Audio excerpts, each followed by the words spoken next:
Good evening. Thank you to everyone for attending this planning committee Tuesday the 21st of December, the very last one, I think, this year. My name's Councillor June Molyneux. I'm the chair of the committee, and Councillor Alex Hilton is vice chair. Please note the committee is being streamed live on YouTube with public speakers joining via Microsoft Teams. If you've joined the call because you're a member of the public who's registered to speak, please note you have a time limit of up to 3 minutes. If you're calling on a phone, you need to press *6 to unmute your device when invited to speak. The legal officer will operate a stopwatch and confirm when your time runs out. You should then finish, or if in the middle of making a point, wind up with a few seconds and finish speaking. Otherwise, your microphone will be muted. For ease, a pack has been prepared which contains reports, plans, presentation slides and any addendum for each item to ensure everyone can follow the agenda. This is available online. Excuse me. After officers have presented the report and any speakers have made their representations, I'll invite members to make any comments. When you want to speak, please raise your hand to indicate that you wish to speak, and when I invite you to speak, please turn on your microphone and turn it off when you finish speaking. When speaking, please reference the paragraph number to enable everyone to follow you. If the technology fails, then I'll adjourn a meeting for a few minutes to try and resolve the issue, or if this isn't possible, a new date and time will be organised. Okay, apologies. Matthew. We have apologies from Councillor Alistair Morwood, who's been substituted by Councillor Julia Berry, and Councillor Tommy Gray, who's been substituted by Councillor James Neville. Thank you very much. Item 1, minutes of the meeting of Tuesday the 7th of December, pages 3 to 6. Can somebody move those, please? Let's get some second. All those in favour? That's it, the minutes are approved. Thank you very much. Item 2, declarations of any interest. Members are reminded of their responsibility to declare any pecuniary interest in respect of matters contained in the agenda. If you have such an interest, you must withdraw from the meeting. Normally, you would leave the room before the business starts to be discussed. You do, however, have the same right to speak as a member of the public and may remain in the room to enable you to exercise this right and then leave immediately. In either case, you must not seek to influence a decision on the matter. With that... Sorry, Councillor Neville. Yeah, thank you, Chair. Can I declare a non-pecuniary interest in item 3B? I know the Winfoot family and the application pertains to issues in my ward as well. Okay. So I'd request to withdraw from the meeting. Okay, thanks, Councillor Neville. Right. Item 3, planning applications to be determined. We've 2 items for determination tonight. Plans to be considered will be displayed at the meeting or may be viewed in advance by following the links. For the benefit of the public here tonight, the speaking arrangements for planning applications are as follows. The officers will summarise the report and registered speakers will be invited to speak in the following order: objector, supporter, parish or town councillor, ward councillor, applicant or agent. All registered speakers will be allowed to speak for up to 3 minutes, apart from a ward councillor who may speak for up to 5 minutes. In the event that all speakers are against an application, as chair I will grant the applicant or agent a time extension. I would respectfully ask members of the public who have not registered to speak to remain quiet throughout the proceeding. I'll switch your phones to silent, please. With that, moving on to item 3A, the HM's Prison Wymott, Moss Lane, pages 7 to 106, with an update on your addendum, although the recommendation remains the same. Ian's going to present this item, and I have a number of speakers. I have an objector, Emma Curtis, objector, Paul Parker, objector, David Batty, parish councillor, Paul Doddenhoff, ward councillor, Alan Platt, and the agent, Claire Pegg. Emma, Paul, David, Paul, Claire, everybody. Can you confirm that you're able to speak and hear the proceedings? Yeah. Yes, Chair. Up, yeah. Okay. Ian, would you like to present the report, please? Yes, thank you, Chair. The proposed development seeks outline planning permission with all matters reserved, except for means of access and landscaping, for a new prison within a secure perimeter fence following the demolition of existing buildings and structures together with associated engineering works, outline planning permission for a replacement boiler with all matters reserved, and full planning permission for replacement bowling green and clubhouse. The application site is located in the Greenbelt on land adjacent to existing prisons at HMP Garth and HMP Wymott. These comprise large-scale buildings and secure boundary walls, whilst it is also noted that there is a residential housing estate to the east. The existing prisons and associated land is designated as a major previously developed site in the Greenbelt within the Chorley local plan. The application site itself contains numerous buildings and structures, though it is largely open land comprising hard-standing and managed grassland. It's also noted that the application site comprises a bowling club used by the general public and prison playing fields which are for inmates only. Although the application is an outline, it is anticipated that the new prison will provide approximately 74,500 square metres of floor space, comprising 7 house blocks to accommodate up to 1,715 prisoners. There will be a series of supporting buildings and a 525 space car park. A new boiler house will be replace an existing boiler house within the site, and the bowling club would be replaced by a new facility to the south of the existing prisons. This would include a floodlit bowling green, clubhouse, shelters and storage, car park and associated landscaping.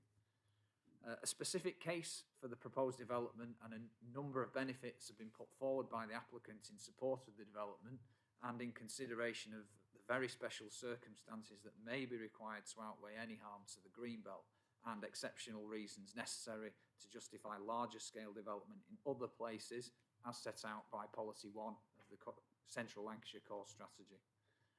The benefits are set out at paragraph 38 of the report and include the generation of construction jobs and associated expenditure, 643 jobs created once the prison is operational, expenditure generated by the operation of the prison and its employees, new prison places to meet an identified regional need, new and improved bowling club facilities, reuse of previously developed land, a high level of building sustainability, a 20% increase in biodiversity net gain, and a number of other benefits which you can see in the committee report.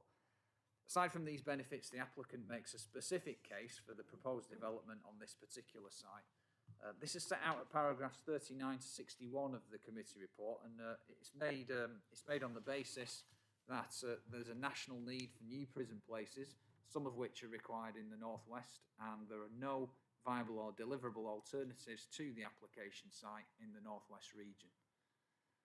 In assessing this application, the main issues for consideration are whether there are exceptional reasons for a larger scale redevelopment scheme in an area not identified for growth by the core strategy, whether the development would have a greater impact on the openness of the Greenbelt and the purpose of including land within it than the existing development, if the development is considered to be an appropriate development in the Greenbelt, whether there are very special circumstances that exist to outweigh this and any other harm, and the impacts of the development on existing sports and recreational facilities that are protected under Policy HW2 of the Chorley local plan. Technical matters for consideration include the design and appearance of the development, impacts on designated heritage assets, impacts on residential amenity, highway safety and access, ecological impacts, flood risk and drainage, and mineral safeguarding. All technical matters are considered to be acceptable and in accordance with the policies of the development plan. The bowling club facilities will be replaced with a new facility which satisfies this element of Policy HW2. However, the prison playing pitch will be lost and not replaced, though it is noted that the applicant has set out that the pitch has not been used for a number of years and suffers from poor drainage. It's also considered that the benefits of the development amount to exceptional reasons required to justify larger scale development in an area of the borough not identified for growth in the core strategy. In relation to the impact on the Greenbelt, it's considered that the development would have a greater impact on openness than currently exists and would result in a degree of encroachment into open countryside. Therefore, the development constitutes inappropriate development in the Greenbelt, to which substantial weight must be attached. The proposal is considered to be inappropriate development, therefore the tests of paragraph 148 of the framework are engaged. This sets out that very special circumstances will not exist unless the potential harm to the Greenbelt by inappropriateness and any other harm is clearly outweighed by other considerations. Other harm has been identified through encroachment into the open countryside, the visual impact of the development, and the loss of the prison sports pitch. Whether or not the benefits and circumstances advanced by the applicant amount to the very special circumstances necessary to outweigh the harm to the greenbelt and other harm is a matter of planning judgment and is for the decision taker to determine. A balancing exercise has been carried out at paragraphs 144 to 148 of the committee report and concludes that on balance the development demonstrates very special circumstances that outweigh the substantial harm to the greenbelt by reason of inappropriateness and the harm to openness together with the other harm that's been identified. In consideration of the factors advanced in support of the proposed development, the benefits and impacts and the three dimensions of sustainable development, it is considered that on balance the proposed development is acceptable in line with the provisions of the development plan. It's not open for the local authority to approve this application, and so it is recommended that members be minded to approve the application subject to conditions and a Section 106 obligation to secure the provision of highway and access improvements, and that the application be referred to the National Planning Casework Unit to determine whether the Secretary of State wishes to call the application in for decision in accordance with the provisions of the Town and Country Planning Direction 2021. Thank you, Chair. Thanks, Ian. Emma, would you like to speak now? Alex, can you? We can't hear you.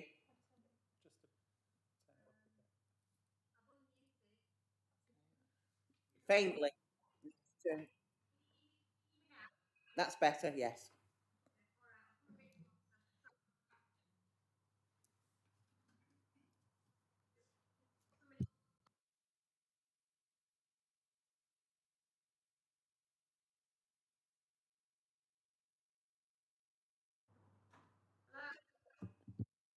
Yeah, you can speak now.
Can you wind up now?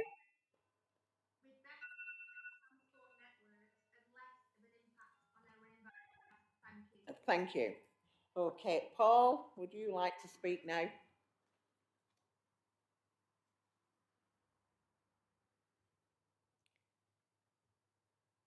Paul? Ah, yeah. Okay. Yeah. Paul Parker. Sorry, it's my fault.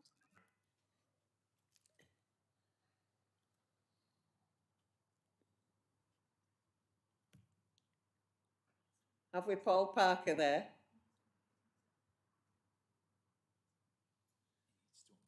No. Ah. I can't get him. It's he needs to do star 6, I think. Unmute. Yes, I am unmuted now. That's it now. I've got you now. Yeah. Super, thank you very much. Am I okay to start now? Yeah. The socio-economic statement makes a very persuasive case for approval. However, it is only a projection based on a model from 2013. Within this model, it recognises that the extent of economic impacts are unique to each prison and dependent on their individual location and characteristics. They say new prisons would likely be built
Can you wind up now, please? Thank you.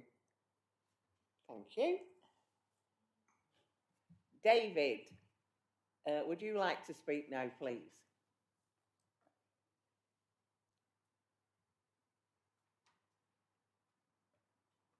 David?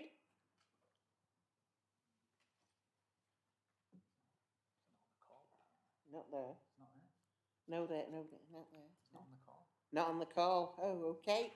Paul, would you like the other Paul? Would you like to make your representations now, please?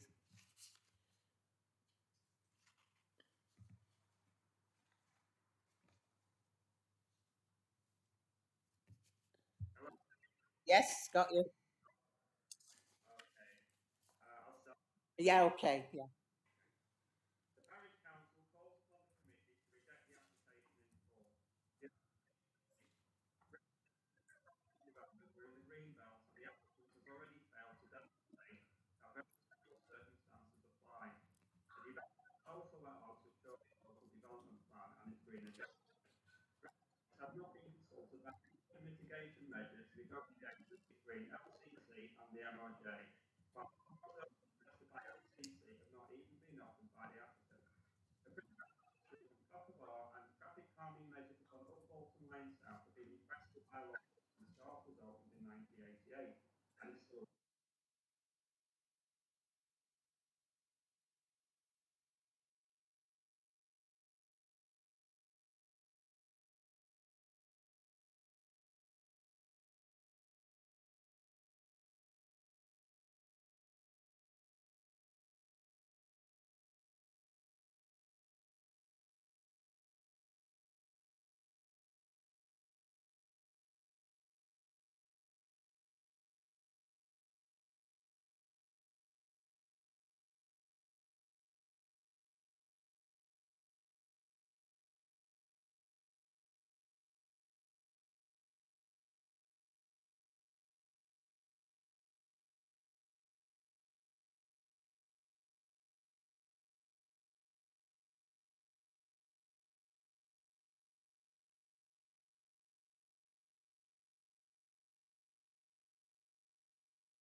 Wind up now,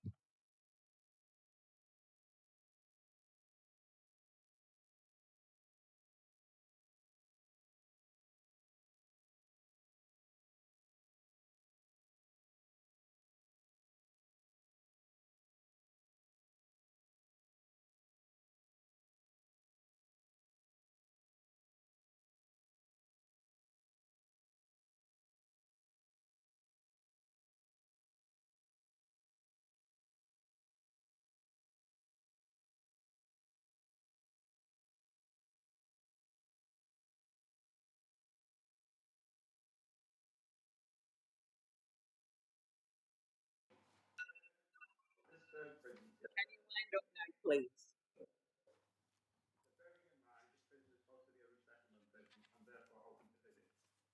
Thank you. Right, so Councillor Platt, over to you. Thank you, Madam Chairman. It's widely acknowledged and admitted that this application represents inappropriate development within the Green Belt, and it fails to meet any of the exceptions contained within the Chorley local plan, which might make this development permissible. The sheer scale and size of the proposed structures will unquestionably have an adverse impact on the openness of the Green Belt. An application for a site less than 1 mile from this application site for the reconfiguration of an existing caravan park from touring pitches to provide static caravans was refused by this committee in November 2020, contrary to an officer recommendation for approval, and the subsequent appeal was dismissed by the planning inspectorate in August 2021.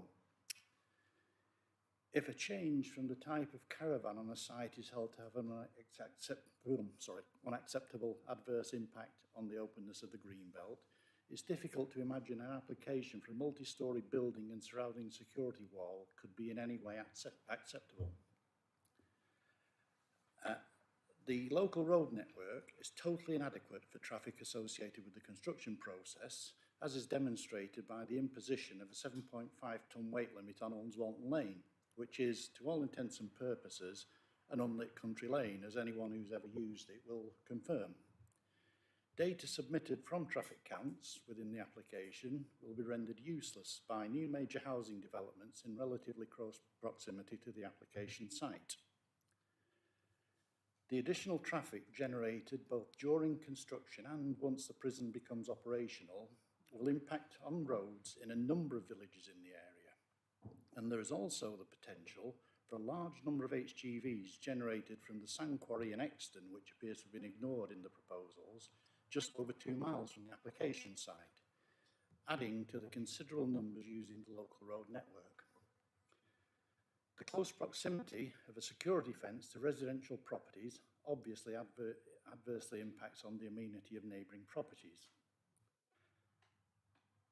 As it has already been established that this application represents inappropriate development within the Greenbelt, then it will stand or fail on the purported very special circumstances, which are, in their own right, a subjective matter open to varied interpretations. I would ask that in arriving at a decision, the maximum possible weight is afforded to the detrimental impact both on the neighbouring residents and the residents of the surrounding area. I would also ask the members of the committee to take into account the large number of objections to this application, which have not just been submitted by local residents, but have also come from other parishes who are deeply concerned about the impact of an additional prison on their way of life. Finally, excuse me, I would implore the members to send out a message to the applicant and their agents that for a small settlement the size of Walton, 2 major prison establishments are more than enough, and it's time to spread the load elsewhere. Thank you. Thank you. Claire, would you like to speak now, please? Alex, can you do the timer?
Okay, thank you. Right, it's over to you, members. I invite you, if you would like to speak, please raise your hand. Councillor France. Thank you, Chair. Question for officers, really. I've noticed paragraph 35, it says United Utilities have raised concerns because it's unclear how the site is currently drained and where the ultimate point of connection to watercourses or public sewer, and how the proposal impacts on this. So I'd just like to wonder whether this can be conditioned. Through you, Chair? Yeah. Yes, Councillor. United Utilities have come back to us since the report was written and have confirmed that they will be happy for the details of the drainage scheme to be dealt with by condition, and those details would be submitted to the council at a later date to be looked at with United Utilities and the lead local flood authority. Thanks, Chair. Okay, okay. Councillor Whittaker. Thanks, Chair. I'll just take this off for a minute. For my sins, I'm the rural champion for Chorley, and I don't think there's anything anywhere more rural than this part of Ulnes, Walton. I am not happy with this. I'm going to move refusal of this application because I don't think it complies with the Greenbelt requirements. And if you look at paragraph 81, and then there's a little subsection 149 where it talks about agriculture and forestry, limited infilling of villages, sport and recreation, and extension of alteration of existing buildings. It doesn't comply with any of those, as the residents have very clearly pointed out, Chair. The application is for 1,715 places, 7 4-storey blocks, each with 240 places. I'm very sympathetic to the welfare of prisoners. We want to see them all rehabited and so on. We understand that, and you look at the glossy that the Ministry of Justice have put round, and they do sing the praises of that, and the representative of the Ministry of Justice identified that. But Garth has 850, Wymott has 1,200, and with this lot, it'll be a total of 3,765 prisoners. The population of Ulnes Walton, which is a fairly well-contained community, is about 2,500. Paragraph 17, I have to say I congratulate the officers on the depth of the report. I've never seen a report so long, I have to say, with about 380 paragraphs that we need to identify. I need a degree in planning to even get near it, and it says it would not, paragraph 17 says, this is where I disagree with the officers, it would not have a significant negative environmental impact to the surrounding area. I really find that incredible to think. Mr. Platt alluded to, Councillor Platt alluded to some of the issues and so on. The Wymott Public object, Ulnes Walton Parish Council object, Croston Parish Council object, South Ribble, who are a neighbouring authority and not involved, have expressed concern. Charnock Richard Parish Council object, Heskin Parish Council object, and Exton Parish Council object, largely on the impact that will have on their community and transport network. The solution put forward by the applicant is, and supported somewhat surprisingly by the County Council, is buses, 50 cycle bays, improvements to some bus stops, but in addition, 525 parking spaces. And I went to the wrong place on the site visit. I went to the Wymott entrance, and there must be another 700 or 800 parking spaces there, because I couldn't get in any of them.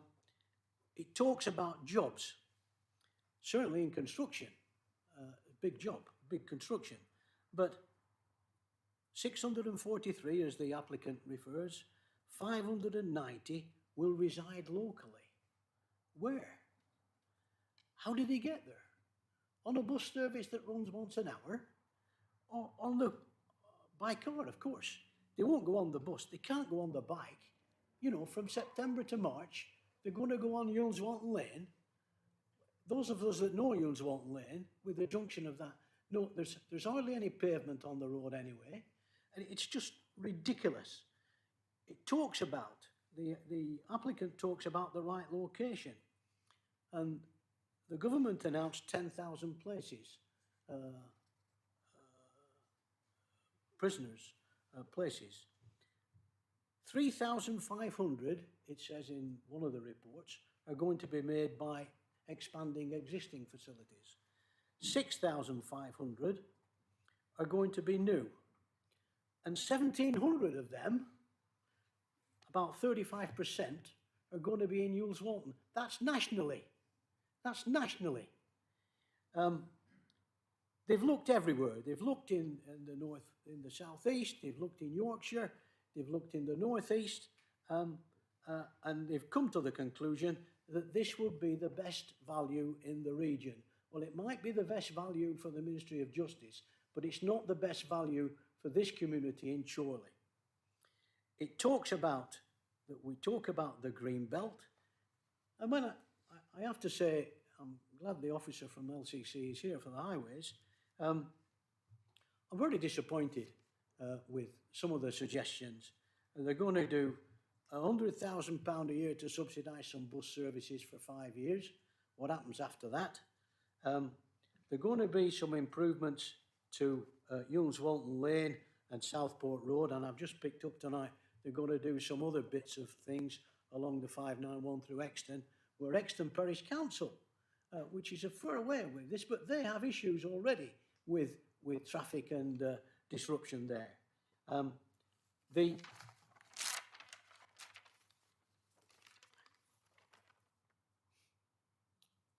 It's the only site in the northwest, according to the Ministry of Justice.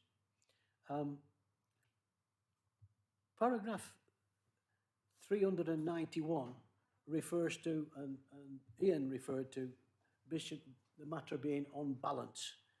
Well, it isn't on balance. For the people that live in this community, it's not a balanced application. We got a glossy from the Ministry of Justice, mother's milk and apple pie, and 26 pages, 392 paragraphs, in my view, trying to justify the unjustifiable. So I'm happy to propose that this application be refused, and I hope members of the Planning Committee will have regard to the local communities that have made their applications and the local residents and support that recommendation, Chair. Thank you very much. Thanks, Chair. I'll be comparatively brief for now. Just a simple enough question. Paragraph 162, Ian, it's talking about the tree planting measures. Forgive me, I can't find in the report where it clearly states that on part of this site there is mature woodland, and as the officer knows, there is very, very limited mitigation against cutting down mature woodland. It will take a very, very long time to get that that loss back. So I was wondering if there's any information on sort of tree planting numbers, how we've sort of figured out. I know we've mentioned the 20% biodiversity net gain. That's not a problem, but specifically in terms of tree planting, you know, this is a council that's got a very clear climate change strategy. How is that tree planting in paragraph 162 going to mitigate against the construction? Come back on that. Yes, thank you, Chair. Yeah. So there is a tree belt that was planted by the Ministry of Justice some years ago to the north and east of the application site. Some of that northern part would be retained. That tree belt runs south into the site. Obviously, they need a certain amount of area in order to create a prison of the appropriate size that they require. and there would be an area of trees that would be lost, and that's been recognised in the report and in the calculations of the biodiversity metric as well, which calculates the 20% biodiversity net gain. That the mitigation for the loss of those trees does involve some tree planting and additional woodland. It isn't of an equal amount of woodland. The amount of woodland that is being proposed isn't equal to the amount of woodland that actually be lost. But different habitats are being proposed, which have the ability to generate other biodiversity gains. There's some woodland that's proposed to the north of the site, not very far from the area that will be lost. There's also another woodland belt that will be proposed to the south, near towards where the bowling green's proposed, and that area would include the creation of new ponds, wetlands, wildflower meadow, and some of the existing woodlands would be improved with supporting planting. So it isn't a sort of a like-for-like replacement, if you like, and then obviously woodlands do take time to develop, but other habitats are being proposed in addition to the woodland planting. Thanks, Chair. Okay, Councillor Boardman. Thank you, Madam Chair. Yeah, I'll be brief as well at this point. I'll tell you how I see the application and with the information in front of us, which is extensive, as we all know. The application is outlined, so the decision for us tonight is a principal decision for a prison favourable on this site. However, what isn't outlined is the access arrangements, road and access, and the entrance area, including the bowling club, which for me is the biggest sticking point and issue with this proposed site. Size, scale and massing of the buildings we've just got to put to one side for a minute, but any buildings that's going to have 1,715 prisoners in them is going to be substantial, so we need to be mindful of that when and if the Reserve Matters application comes up. However, going back to the highways, how I see it is as follows. The developer Atkins and the Ministry of Justice are looking to use the Walton Road from Southport Road from the south, and Walton Road from Dunkirk Lane in Leyland or Moss Side area from the north as the main access to the proposed development and the existing two prisons of Wymott and Garth. There is some mention in the information regarding construction traffic. We've already touched on the fact that Walton Lane has a 7.5 tonne weight limit, which will not take any of the large construction traffic that is required to build this proposed development. We've also seen some serious concerns from local residents of the main entrance coming off Moss Lane. Moss Lane being a very straight lane, as we all know, we've been up there a few times. It is busy at weekends, Moss Lane, and it does access a main residential development, which is Wymott residential area. We have seen in the proposal that the developer has put forward some road improvement schemes, mitigation measures, etc. along Walton Lane and School Lane from Dunkirk. We don't know what those are in detail as yet. We know Lancashire County Council have commented on those, are broadly in favour of those measures. But what strikes me as something of a scheme of this size hasn't actually looked at is an alternate access to the prison area. What I'm looking at is two existing prisons of Wymott and Garth and a third large prison that's going on that site. Whether or not we choose to approve this application or not, I think that access is seriously flawed for construction traffic and for the traffic for residents, visitors, staff and supplies coming into each of those three areas. We've heard from Lancashire County Council that Walton Lane and Southport Road does have an issue with accidents and collisions, and something has to be done to improve that. Adding more volume of traffic to it, I don't think will improve the situation along those lanes. I'd just like to see if we can bring up a slide. Are we allowed to do this on the screen so people can look at it? Can we bring up agenda page 67, if possible, which is on the hybrid pack? that's at all possible. Yeah.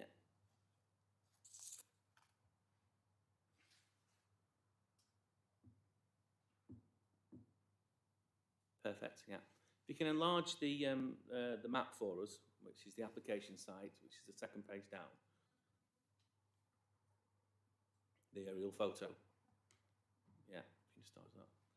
So, for me, we're looking at a situation where the developers put forward one access route, which Lancashire County Council have quite rightly commented upon and made some suggestions for.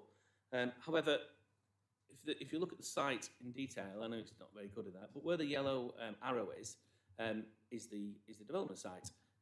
Directly to the north of that, less than half a mile across those two fields, is the B248, an access road which actually links Dunkirk Lane and North Road to the north of Bretherton, which links straight onto the A59. My concern is that any traffic, whether it's construction or visiting traffic, coming to the existing site, the proposed site, coming from the west, will have to travel through Boston. Coming from the east, will have to come through Charnock, Richard, Exton and Walton. Coming from the south, will come through Eccleston, Maudsley, Heskin. And coming from the north, it'll come through Preston. Now, it strikes me that we need to look at the bigger picture here in the road network. And for me, I'm not going to put words into the developer's head here, but an alternate access would need to be looked at in my case. I can't support the application as it stands based on the detrimental impact to the existing highways. I'll refer to NPPF paragraph 109, which it states development should only be prevented or refused on highway grounds if there would be an unacceptable impact on highway safety. I believe there would be an unacceptable impact on highway safety, not just in the local vicinity around the proposed development site on Moss Lane, but the wider lanes of Ulnes, Walton Lane, School Lane, Dunkirk Road, Southport Road and the surrounding villages. So I'd move to refuse the application, Chair.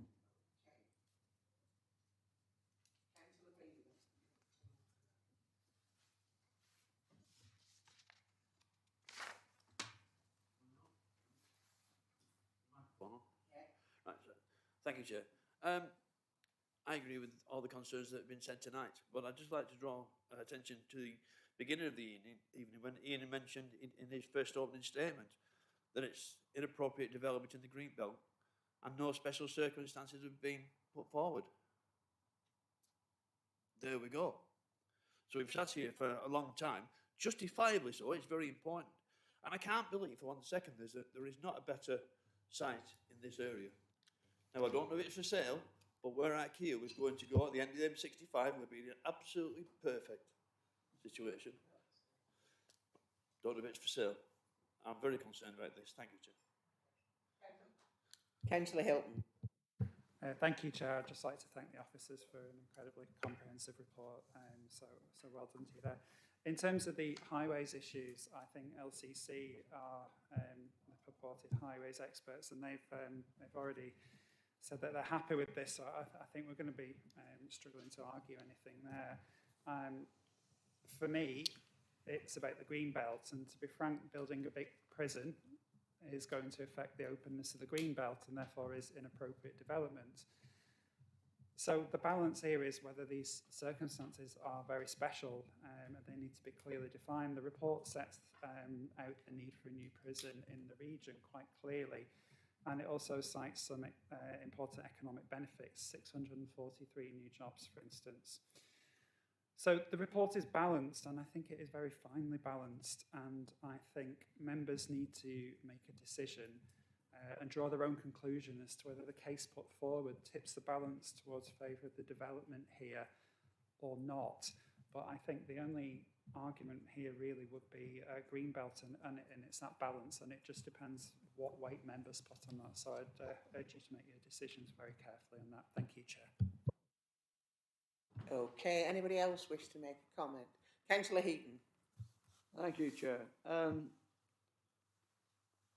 Possibly the location is right because it's next to an existing prison site, so I can understand why they wanted it there. It will be a hub for their business in a sense. There will be some employment, improved employment in the area. But like most members, I'm concerned about the highway network.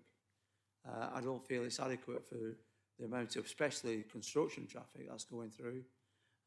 Possibly, if it could come in from a different direction, improved highways from a different way, probably the north side, as Councillor Boardman said, it would be more acceptable. But at the present time, I can't support it. Thanks, Chair. Just to clarify, because obviously I've disagreed in the past many times with LCC and their assessment of highways. Obviously, a number of members have raised that as an issue and a primary issue. Can we go against what they've recommended and saying that it's okay? Because, again, I'm happy to go with ward councillors on this, and they believe that it's not suitable. But in the past, I've been advised that we can't go against LCC on this one. Adele, do you want to come in? Thank you, Chair. I've listened to what members have said, and it's incumbent on me to provide appropriate advice, really. And I hear there's a proposal for refusal and a potential seconder. I'm not sure which way around it went, but I know Councillor Whittaker and Councillor Boardman have spoke against the proposal. Members of this committee will be fully aware that the law requires decisions on planning applications to be made in accordance with the development plan, and that any reason for refusal must be justified against the provisions of the development plan and any other material considerations. Reasons for refusal must be clear and convincing.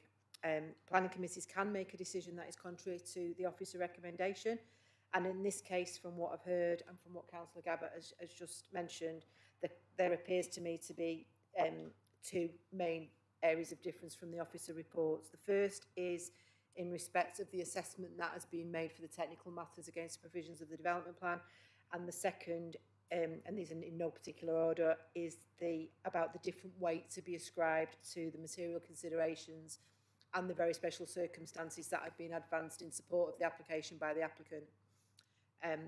I would just remind the committee that before any vote is taken, those reasons for refusal must be articulated and made very clear. And I'd just like to suggest, Chair, before any vote is taken, that takes place. Thank you. Thanks, Adele. I know Councillor Boardman wants to speak, and then I'm going to tell you what we're going to do. Thank you, Chair. Yeah, just to come back on the highways point. Oh, sorry. Yeah, just before you carry on, Councillor Boardman, I would urge committee in this instance, given the significance of this project and the scale of it, that it would be appropriate for members to take a short recess to actually discuss any reasons for refusal. Okay, well, that's what I was going to suggest. I was going to say we'd adjourn for 5 to 10 minutes whilst proposer, seconder, chair, vice chair and Adele myself formulate appropriate reasons for refusal, basically, so we've got everything in place, if that's okay. So I'm going to adjourn the meeting. Do you want to speak first before we do that? Please, Chair. Thank you. It's just come back, and it will inform some of our conversation when we adjourn. But in defence of LCC, LCC's role is to actually look at the proposal that's put forward to them by the developer. The developer has put forward a proposal for Ulnes, Walton Lane. The developer has not put forward an alternate proposal. So LCC have done their duty, and they have looked at the proposal put forward by the developer and put mitigation measures in accordingly. So wholly in support of LCC, it's whether we believe the application in front of us meets our agreement. Thank you. Okay, so I've got that proposal and the seconder for refusal, so I'm going to adjourn the meeting for 5 to 10 minutes while we sort out those reasons for refusal. Okay.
Take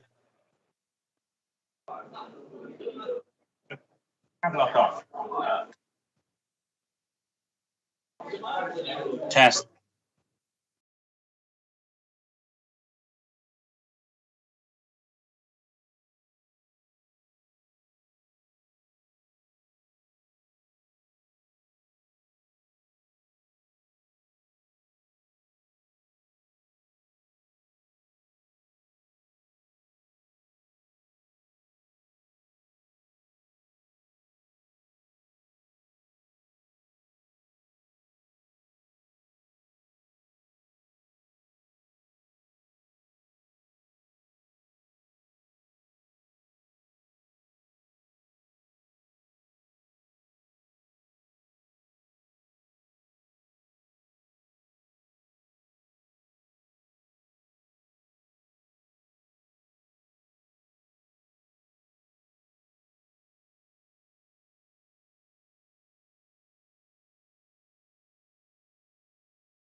Welcome back.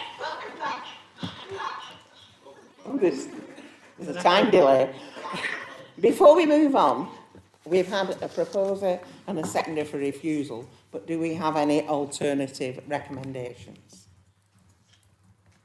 If not, Adele, our Chief Planning Officer, made some notes during the discussion, which she will read out to us. And then I'll ask for a proposer and a seconder. Thank you, Chair. The debate that took place previously resulted in a proposal and a seconder, and the discussion that occurred in the recess related to the formulation and the drafting of the specific reasons for refusal. So I will read those out so that all members can listen very carefully to the proposed reasons for refusal. Number 1. The proposed development would have a greater impact on the openness of the green belt and the purpose of including land within it than the existing development on that part of the site that is previously developed, and would encroach onto open countryside and is therefore inappropriate development in the green belt. Substantial weight attaches to the harm to the green belt by reason of inappropriateness and further harm arising here by reason of the impact of the proposed development on the openness of the green belt and encroachment.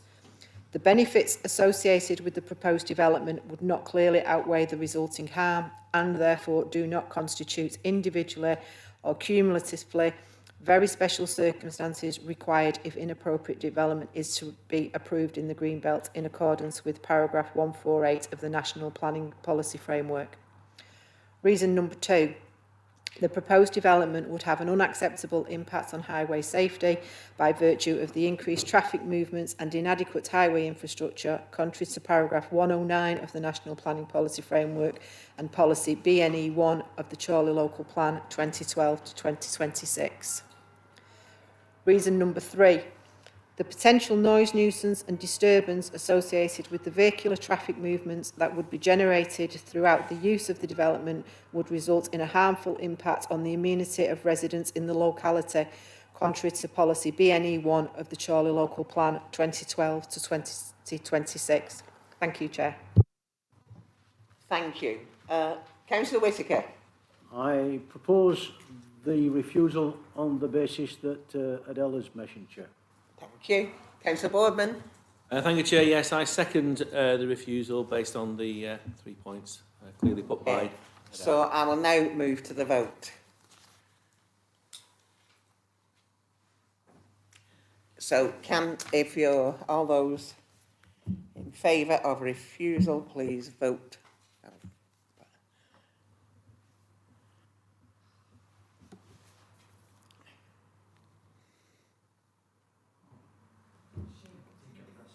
Councillor Gabbard, Councillor Berry. Could you just, I've not voted a long time like this, I'm not familiar with this, I can't remember. If you agree with refusal, press the green button. If you're against refusal, press the red button. If you want to abstain. Thank you. Okay.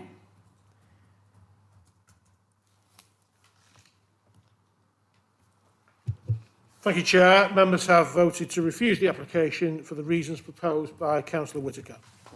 Thank you, and thank you for your forbearance with that. If anybody has come just for that item and they wish to leave, please feel free to do so. Item, I've lost my page. Okay, thanks. There it is. Swap over. Okay. It's all right while I find my paperwork.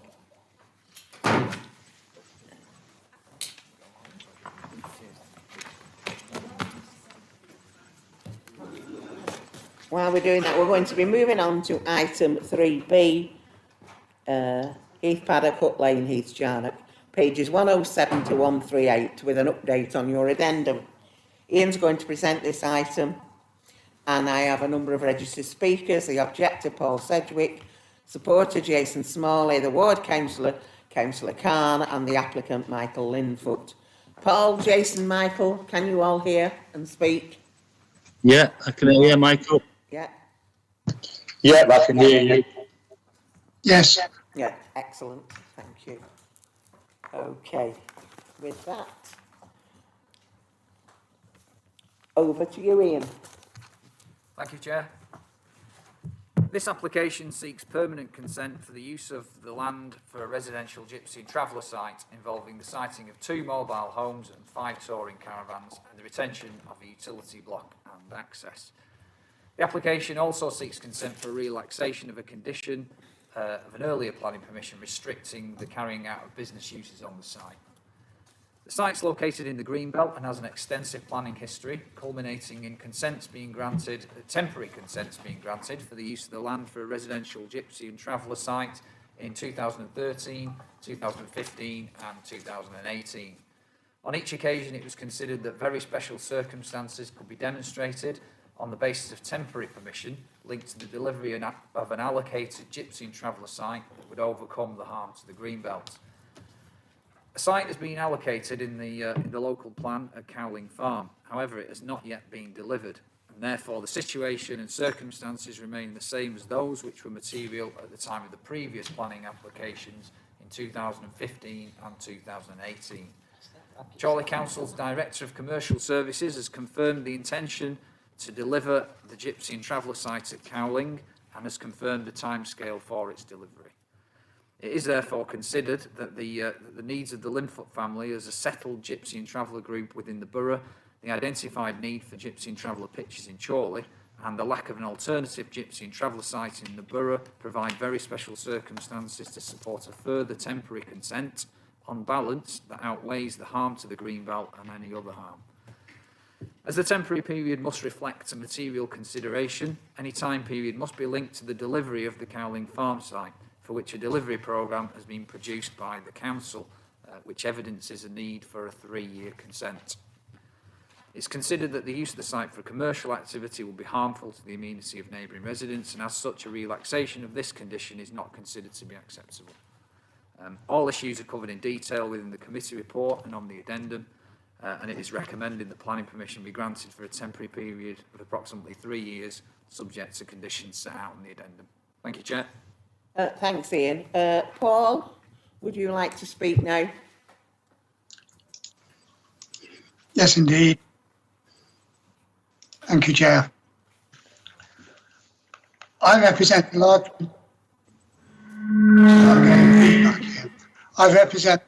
majority of residents immediately around the application site. It's been going on far too long, to the frustration of all involved. The delay is the non-delivery of the local plan allocation, Cowling Farm, which the council had to undertake in order to achieve a sound local plan. The council is right to restrict the application to a temporary consent in accordance with established policy on traveller sites in the Greenbelt. Paul? However, it needs to give impetus to delivering the allocated site, and we therefore object to the 3-month proposed condition and seek a maximum of 2 years. It is understood the delivery of the Cowling Farm site is in hand, but over 3 years remains far too slow. The settled community, and I'm sure the travelling community also, needs certainty the new site will now be available as quickly as possible. I'm also sure it would help the council to deliver it before it becomes an issue again in the new local plan. Otherwise, the council will lose credibility and may struggle to achieve a new plan which is sound in its meeting travel and fishing requirements. If it is not, it cannot be adopted, and there will be even more pressure to use protected land for housing developments, and this will be hard to resist. The council may find it expedient to monitor the progress towards delivery of the Cowling site by calling for a quarterly review. It had undertaken to do this as a result of the previous application, but that initiative also seems to have fallen by the wayside. There is no case for previous conditions to be relaxed, and with respect to local residents, they should be strictly observed with regular random checks by the council's enforcement team. Thank you, Chair. Thank you. Councillor G. Yes, Chair. I just said, most of that I didn't get. So to me, I don't know what he said, and I can't. It's unfair on him to take it on board because I just couldn't hear most of what he said. So we can't use that. I can't help that. There's nothing I can do about that. I mean, it was the same quality. Sorry. I can't hear what you're saying now. So, could other members hear? I struggle, but I could get the gist of it. So, and I think most of us are in the same. Yeah, it's poor. The sound was difficult, but as I say, most of us got the gist of what you're saying. We'll have to look at that in the future.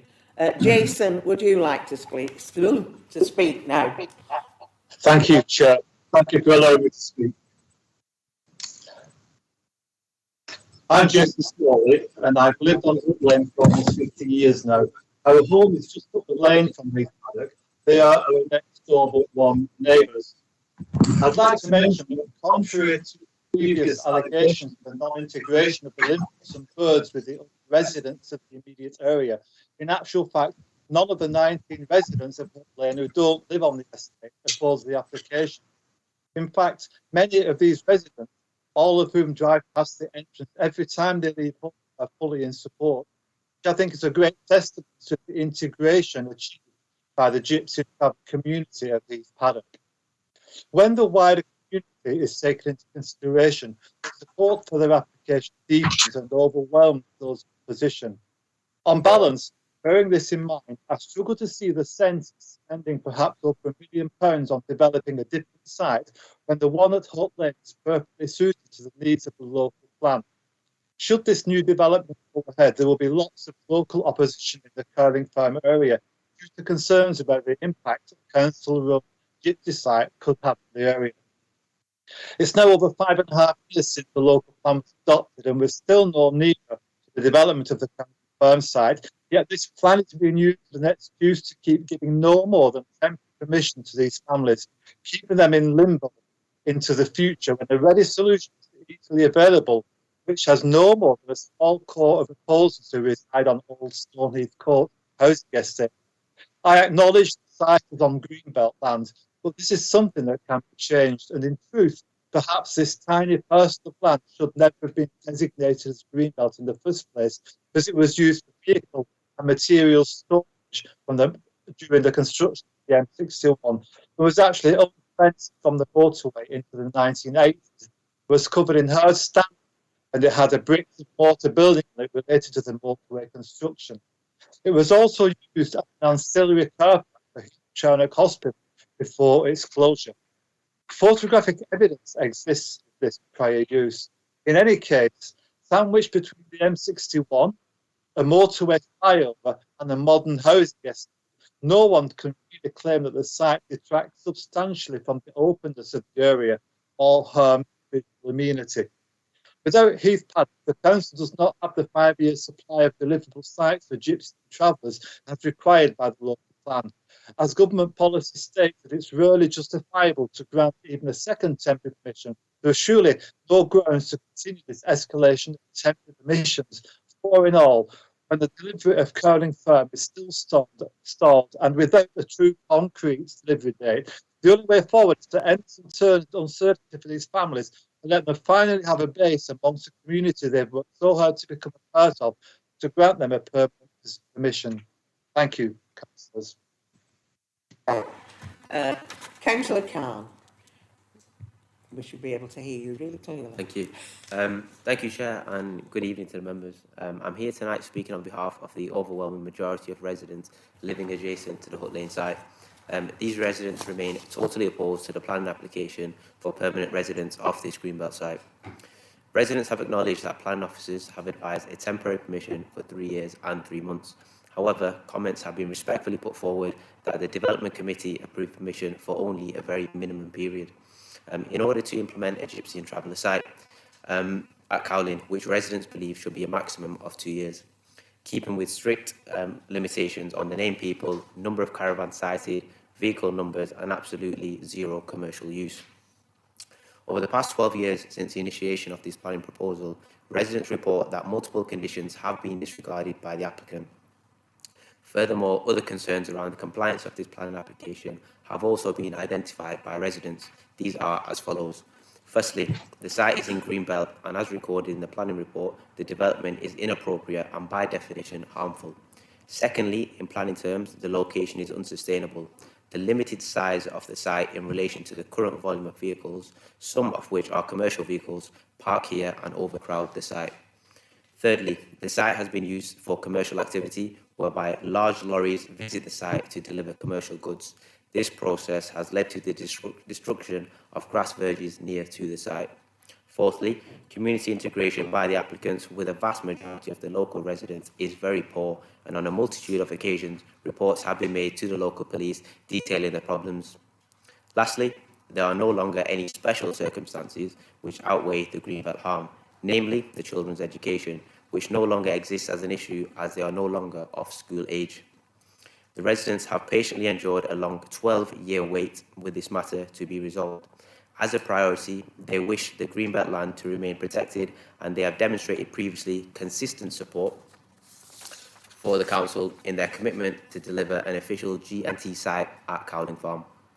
To conclude, the residents request that there should be no relaxation of previous conditions imposed, and rather ask that where conditions are imposed are regularly tested and inspected to ensure.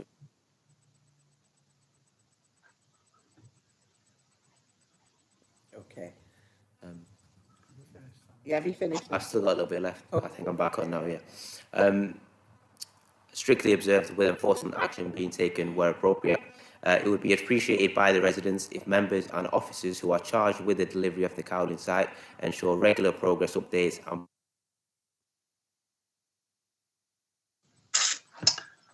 on behalf of the residents and myself, we'd like to thank you for the opportunity to express what I've just outlined, and hope this assists all members in coming to a decision this evening that supports both local residents and the principles of Greenbelt protection in our borough.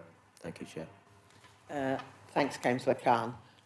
Michael, would you like to speak now, please? Hello there, good evening. Evening. Thanks for letting me speak. Okay. As you're aware, we've now been on the site for over 12 years, and my family in the borough for over 45 years. In this time, Chorley Borough Council has still have no provision for a G&T site, nor a 5-year supply is required in the government policy. We have been given temporary permissions on at least 4 occasions, each time promising provision will be made within the period, and still not a spade in the ground. The incorrect evidence and timetables given to members to continue to justify a temporary permission. This application is no different, with no evidence to base a 3-year, 3 months on, which we now know previous applications is way too short. We have actually continually stated this. We were told each time that it would be ready. We are now aware that it's Greenbelt, and we are aware that Chorley Borough Council are passing applications on Greenbelt on a regular basis, which is very discriminatory. This is becoming a human rights issue. Temporary permissions are used by objectors to legitimise discrimination. As Councillor Khan has just stated, fabrication of blaming us for delivery drivers, etc., etc. This is evident in the reports with comments such as visual harm, impact on the neighbouring properties. This is because it's a G&T site. The integration is apparent with the exception of the ones who don't want to integrate with anybody, let alone a temporary G&T site. And the majority is in favour of the application on Foot Lane. Unsuitable in Greenbelt, we can be harassed and discriminated against. It's all due to temporary permissions. The council needs to be mindful of the Equalities Act 2010 and mindful of its obligations to treat everyone equally. This we haven't seen, especially from the ward councils who refuse to engage with us yet speak against us with the minority. 20 objections and 60 in favour, plus 200 or so on petition. This sets a dangerous precedent when a minority is favoured over the majority. The council has failed the policy HS11 by not developing Cowling Farm site in a specific timescale, thus failing the local plan. If the member should accept Cowling Farm as a material consideration in giving a temporary permission, then it must accept it in its entirety and take into account the financial risk involved to the council, which is up to 1.5 million at present and will inevitably rise. As you have entered Cowling Farm into the equation, then you must also consider the possible investment from KRAT of approximately £11 million. This would surely be more financially attractive than a G&T site in the location, saving a lot of money and having to run a council-owned site with repairs and staff and running costs, including salaries. The Cowling farm site is further complicated if it becomes a council-run site on viability and the impact on residents due to the site being a free-for-all.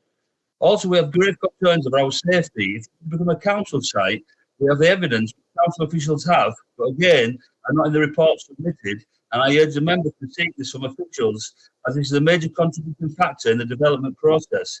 Due to no provision and no evidence of Cowling or grant money from HE, Homes England, to build it, or no accurate timetable produced, again, there should be no option but to grant a permanent permission and put an end to this, saving the council and Can you start to wind up now, please, Michael? We have applied for legend taken out of the green belt, and then the position to be sorted, no cost to the council. Thank you. Thank you. Okay, over to you, members. Councillor Heath. Thank you, Chair. This has been ongoing for many years. As last time I was on the council, it was an issue. Unfortunately, we never provided the Chorley with a site for gypsies and travellers. And because of that, we have no choice but to give them a temporary permission. Hopefully, this will be resolved in the next few years, and because we protect our green belt. Anywhere else, something like this put on a normal greenfield site will be moved pretty swiftly by our enforcement officers. But because it's a traveller's site and we haven't got our own, we can't do that. So, but I'll move the recommendation for the temporary permission. Oh, thank you, Madam Chair. Yeah, it's a bit like deja vu, this one. Keeps bouncing back to us. I was on the committee when it came forward previous time when we granted an extension of time and a temporary permission again. Really disappointed that we're here again, looking to grant another extension of time. If I had my way, I'd look at refusing it, put some pressure on this council to deliver this site out, to be perfectly honest. That's not being discriminatory to the family that live on the site at all. It's just the principle that we are not in favour of development within the Greenbelt and inappropriate development at that. That being said, I think we as a council need to have a good look at ourselves and put some serious timescales on developing out the Cowling Brown site. I do like the idea of not granting the 3 years and 3 months and reducing that to a 2-year period. So I'd like to put that forward as a variation to the condition, if possible, that we reduce it to a 2-year period plus 3 months, and put that forward and hope that someone can second that. Councillor Hill. Sorry, Councillor Hill. Thank you, Chair. I don't see what choice we have but to grant the temporary permission here. This has been going on for far too long, but we do not have an alternative site at the moment, and that needs to come through. I have been looking into this behind the scenes, and our Director of Commercial Services has actually produced a timeline of getting a site available and ready, and looking at it here, you know, site operational early 2025, so I don't see what other choice we have but to accept the temporary permission and just hope that the Director of Commercial Services can deliver what he's promised. Thank you, Chair.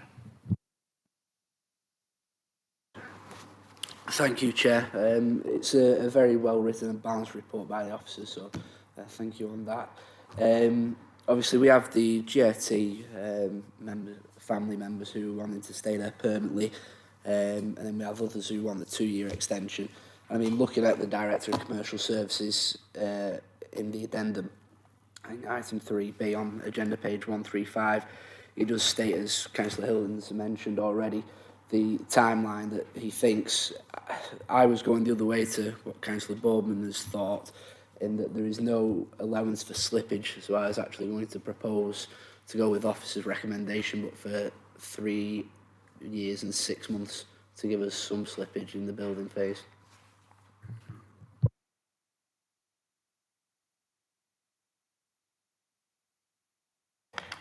Anyone else wish to speak? If not, I've got a proposer and a seconder for the officer recommendation. A proposal but no seconder to reduce for 2-year permission. A proposer but no seconder for 3 years, 6 months. So, basically the proposal, the officer recommendation. So will all those in favour of the officer recommendation please vote no?